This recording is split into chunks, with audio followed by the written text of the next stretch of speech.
Colombian unions and social movements resumed street protests on the 36th day of the national strike, demanding good faith negotiations with the government. In Ecuador, the National Teachers Union demonstrated in the capital Quito to defend the Intercultural Education Act after the Constitutional Court declared the legislation illegal. In Iran, the largest cargo vessel of the Navy sank on Wednesday off the southern port city of Jask.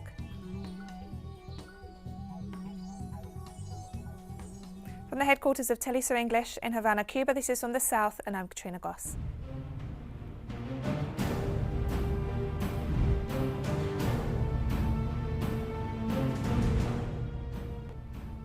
Colombian unions and social movements resumed street protests this Wednesday, the 36th day of the national strike mobilisations, demanding good faith negotiations with the government. The mobilisations are motivated by widespread popular discontent. The government again refused to honour a memorandum of understanding reached with the strike committee in order to overcome a stalemate at the negotiating table. To facilitate talks, protesters had lifted barricades in at least 40 points around the country, but President Duque replied to demanding total clearance of all roads instead. All this amounts to bad faith, strike leaders said, and called for increased, massive street protests.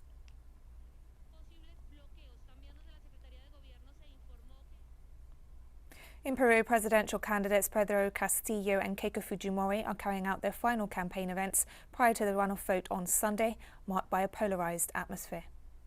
Right-wing Fujimori, daughter of former dictator Alberto Fujimori, toured the streets of the town of Huayncán on Tuesday before participating in a caravan in Puente Piedra, both districts of Lima province. Meanwhile, Castillo continued his campaign in the south of the country, starting in the city of Sicuani. The candidates have until Thursday to carry out their respective activities and present their proposals to the population as they vie to secure the votes to win Sunday's election. According to polls, Castillo, who won the first round with 18.9% of the votes, is in the lead.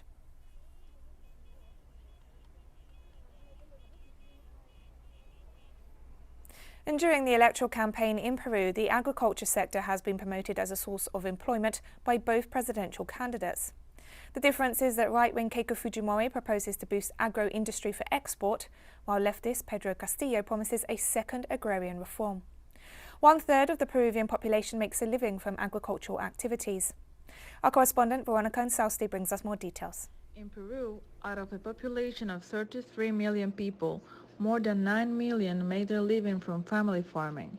And since the pandemic began, 700,000 people have moved from the cities back to their hometowns in order to survive. While this sector is one of the country's major employment sources, it is also one of the most neglected by the state. Budgetary resources are needed to provide credit, to facilitate access to seeds for pest control within a larger budget for the Ministry of Agriculture and for agricultural credit, definitely, and on the other hand, it is a matter of policies, of creating institutions, of protecting the national market from subsidized imports from abroad, and to facilitate the partnership of producers themselves. When the agrarian reform took place in 1970, farming communities were given land to cultivate, but without technological training or infrastructure support. And since then, small farmers have been producing a minimum percentage of what could be achieved, according to specialist Carlos Paredes. This is used for 3 months of the year when it rains. With technified irrigation, the benefits multiply to 12 months of the year. Then the families, with this new knowledge of the technologies in place, become the driving force of their own development and the development of the community, the district, the province, and rural Peru. If the new government were to take on the productive technological innovation plan developed by farmers, communities, they assured that it would be able to guarantee food sovereignty in the Indian country.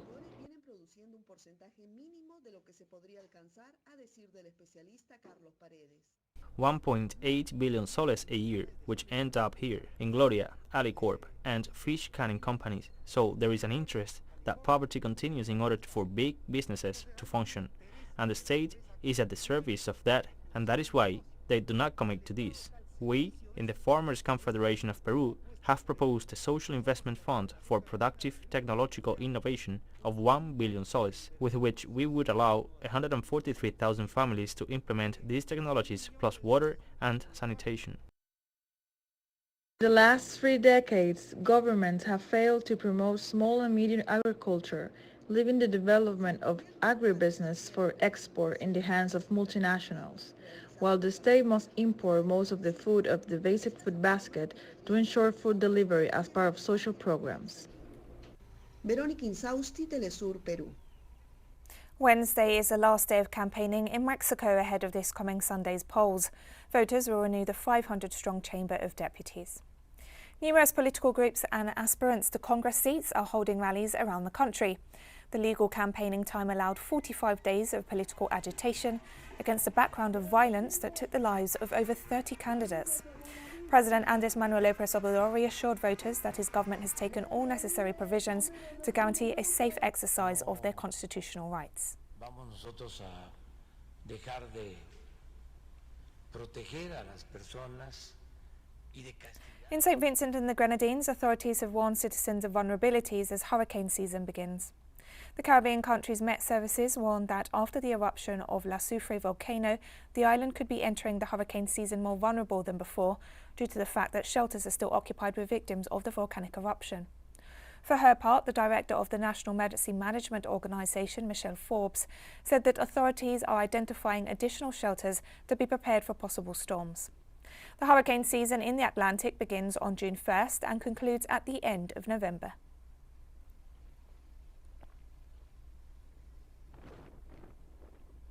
And the Deputy Prime Minister of St. Vincent and the Grenadines, Montgomery Daniel, warned that more than 3,000 evacuees remain in emergency shelters following the volcanic eruption.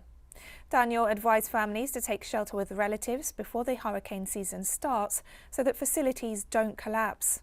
He also warned that the coronavirus is spreading in emergency shelters and called for more effective preventive measures.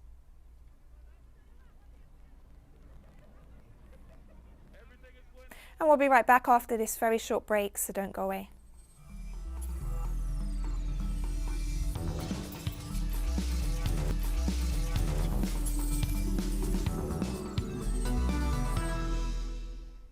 Welcome back to From the South. In Ecuador, the National Teachers Union demonstrated in the capital Quito to defend the Intercultural Education Act after the Constitutional Court declared the legislation illegal. The mobilisation was called by the union and gathered teachers, social movements and human rights organisations. In addition to defending the Education Act, teachers are demanding that the newly installed government of President Guillermo Lasso assign 6% of the national budget to the education sector. Other demands include the creation of a Bachelor of Science programme, the reinstatement of teachers who were made redundant during the pandemic, and the right to retirement after 25 years of service.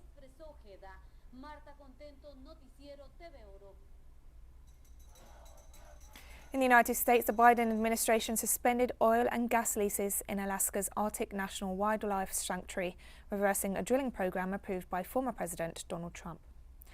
The decision revived a political row over the US possession of the Bering Strait, which is home to polar bears and other wildlife and has rich reserves of oil. The order by Interior Secretary Deb Haaland follows a temporary suspension on oil and gas lease activities adopted by President Joe Biden on his first day in office. For several years, Republicans and the oil industry have been trying to open up the oil-rich refuge for drilling. Some Democratic Congresspeople, environmental groups and Alaska Indigenous tribes have struggled to obtain a permanent block and protection for the reserve.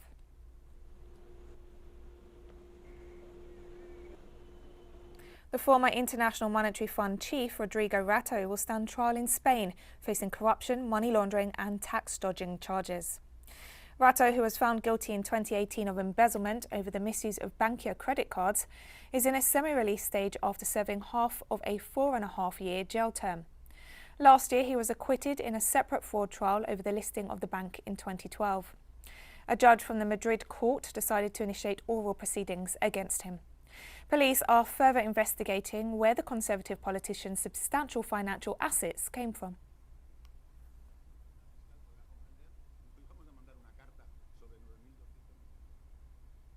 Brahim Ghali, leader of the Polisario Sahara Liberation Front and president of Western Sahara, was flown to Algeria from Spain after recovering from COVID-19. According to local media, Ghali was transferred in an air ambulance from Pamplona. He had to fight attempts to retain him in Spain to respond to legal demands on human rights abuses introduced by individuals suspected of having links with Morocco. The Polisario Front heads a decades-long armed struggle for the independence of Western Sahara, a former Spanish colony occupied by Moroccan troops.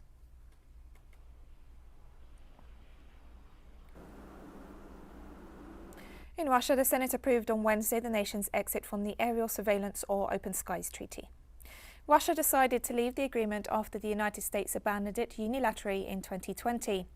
The bill was passed by the lower house on May 19th and received unanimous support from Russian senators. In force since 2002, the Open Skies Treaty, which still brings together 31 European countries, plus Turkey and Canada, allows military observers to carry out aerial surveillance flights to inspect troop and ship movements over a vast territory from the Canadian city of Vancouver to the port of Vladivostok in the Russian Far East.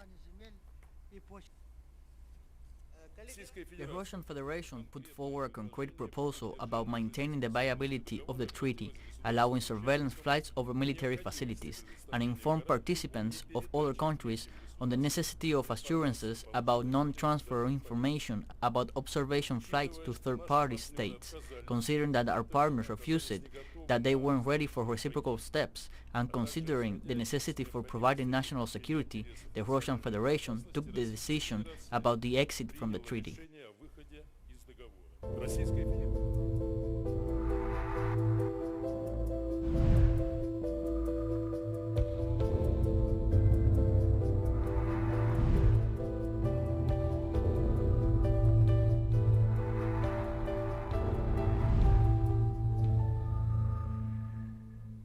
In the Caribbean island of Grenada, authorities announced the issuing of vaccination cards to facilitate mobility and economic recovery following the entire population's immunisation.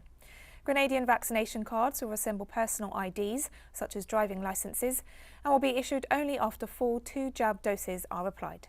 Persons are expected to verify their vaccination status, and yes, with vaccination cards, and there will be additional verification that we have, because we have a database of all persons who have been vaccinated, just in case somebody attempts to forge a vaccination card. And we are also looking at, and hopefully within the next day or two, to be able to roll out additional forms of vaccine verification, which would be in the form of a picture ID vaccination card that is similar to your driver's license, and or a vaccination app that will be available so persons can use for here in Grenada as well as when they're traveling abroad. All right. To be considered fully vaccinated, you must have received the second dose of your 2-dose regimen of a vaccine, 2 doses such as the AstraZeneca that we are offering, or the Pfizer or Moderna or so on, at least 14 days or at least 2 weeks prior. So it's 2 weeks after your second dose of a 2-dose vaccine, or 2 weeks after receiving your single shot of a single dose vaccine, such as the Janssen vaccine. Cuba is in contact with more than 30 countries regarding its 5 domestically developed COVID-19 vaccine candidates, according to the island's health authorities. The interest is sparked by Cuba's international prestige in the field, as well as a shortage of vaccines across the world. A huge shortage of vaccines in the world, and every day, we tell you transparently, every day we are receiving requests for many parts of the world. At the moment, we are developing very intensive exchange with more than 30 countries. Argentina's domestically manufactured Sputnik V vaccine has passed the quality tests required by the jab creator, the Russian Gamaleya Institute. The Gamaleya Institute has confirmed the satisfactory control of the 3 batches of each of the components of a Sputnik V COVID-19 vaccines. There are 3 consecutive batches of component 1, 3 consecutive batches of component 2, which were sent weeks ago to the Gamaleya Institute, formulated and filled in enrichment laboratories in Argentina for quality control, and yesterday we were informed that the quality control was satisfactory. And we have more stories coming up after this final short break, so stay with us.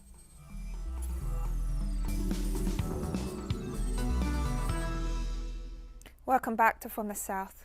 The largest cargo vessel in the Iranian Navy sank on Wednesday off the southern port city of Jask. All 400 crew members were rescued. A blaze coming from the engine of the support vessel Iris Karg could not be extinguished after a 20-hour firefight, the Iranian Navy reported. The ship sank in the Gulf of Oman, near the strategic Strait of Hormuz, leading to the Persian Gulf. The fire, which according to the Navy started at the vessel's engine room, gradually spread out of control and engulfed the ship.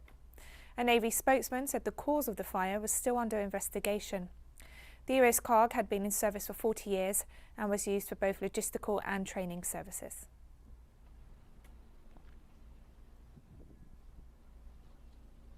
Iran's President Hassan Rouhani said Wednesday that the nation's main issues with the US have been resolved. Negotiations in Vienna have been underway since April to return Washington to the Iran nuclear deal and lift sanctions on Tehran, while also bringing Iran back into compliance with nuclear commitments it dropped in response to US unilateral sanctions. Today, we see that our main issues with the US have been resolved during negotiations, with just some minor issues remaining that we will negotiate on and produce results. If there is the will that this be done in the current administration, then this administration has finished the work. As the fifth round of talks in the Austrian capital on the rescue of the Iran nuclear deal drew to a close, the European Union envoy Enrique Mora, who's coordinating the negotiations, stressed he believes that an agreement will be reached at the next round of talks starting next week. We have just had a meeting of the Joint Commission to symbolically put an end to this fifth round of talks in these Vienna talks. And I say symbolically because we will continue working, we will reconvene next week. As coordinator, I had wished that this was the final round. That was not the case, but we will continue working, and I'm sure that the next round will be the one in which we will finally get a deal, and we will bring back the United States to the JCPOA and Iran to full implementation of its commitment, which is the objective that we are here. Damascus claims that the recently concluded successful presidential elections are an important step towards strengthening internal stability in Syria, an objective that clashes with the refusal of Washington and its European allies, who, in addition to maintaining the economic blockade, insist on describing the elections as illegal in order to undermine stability in the Arab country. Our correspondent Hisham Wanas has more.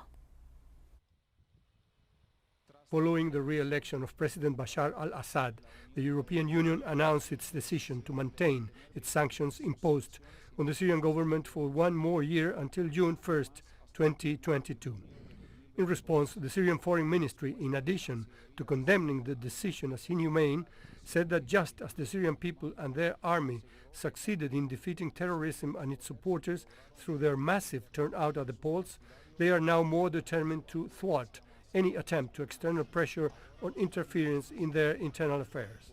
We denounce that the decision to prolong the sanctions regime imposed on the Syrian people represents an act of genocide against the Syrian people, and we stress that the Syrian people, in spite of all the pressures, will not give up the right to self-determination and have massively demonstrated it in the presidential elections by deciding that President Bashar al-Assad is their only leader. According to several U.S. officials who illegally entered the region of Al Jazeera in northern Syria, the United States claimed that in addition to maintaining the so-called Caesar Sanctions Act, it does not consider President al-Assad as a partner, since in its opinion the elections were neither free nor fair. Damascus denounces these as hostile statements, which show that Washington is disconnected from reality. The stand of Western countries, led by the United States, shows that they deliberately ignore the massive participation of the Syrian people in the presidential elections and prove that they seek to prolong the war to serve their interests without caring about the suffering they cause to Syrian people in a serious violation of their sovereignty and independence, as well as of international laws. Only the Syrians legitimize or not the presidential elections, and not the declaration of some Western officials full of fallacies and lies who claim democracy while imposing unilateral sanctions, occupying other people's lands and stealing their resources. That is what Damascus says in rejection of all the European and American attempts to sully the independence of the Syrian national decision. On Wednesday, Isaac Herzog became the Israeli regime's 11th president after securing 87 votes among the 120 members of parliament. The presidency is a largely ceremonial post in the Israeli regime. Herzog will succeed Reuven Rivlin, who leaves office next month at the end of a 7-year term.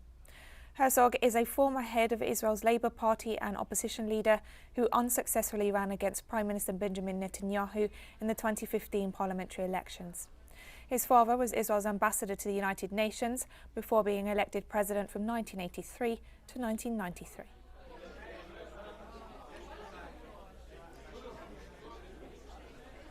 On Wednesday, a cargo ship full of chemicals sank after nearly 2 weeks ablaze off the west coast of Sri Lanka, worsening fears of a major environmental disaster. The Sri Lankan and Indian navies worked jointly over the past few days in an attempt to put the fire out. The government has banned fishing, a crucial economic industry, along about 50 miles of coast in the wake of the incident. Authorities have also deployed hundreds of soldiers to clean affected beaches and warned residents not to touch the debris because it could be contaminated with harmful chemicals. Sri Lankan officials believe the fire was caused by a nitric acid leak. The ship was carrying more than 1,000 containers, including 25 tons of the highly corrosive acid, which is used in the manufacture of fertilizers and explosives.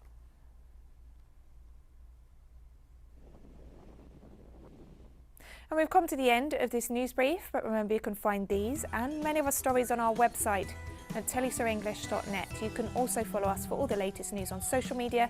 We're on Facebook, Twitter, Instagram and Telegram, and you can catch up on our shows on our YouTube channel. For TeleSUR English, I'm Katrina Goss. Thank you for watching.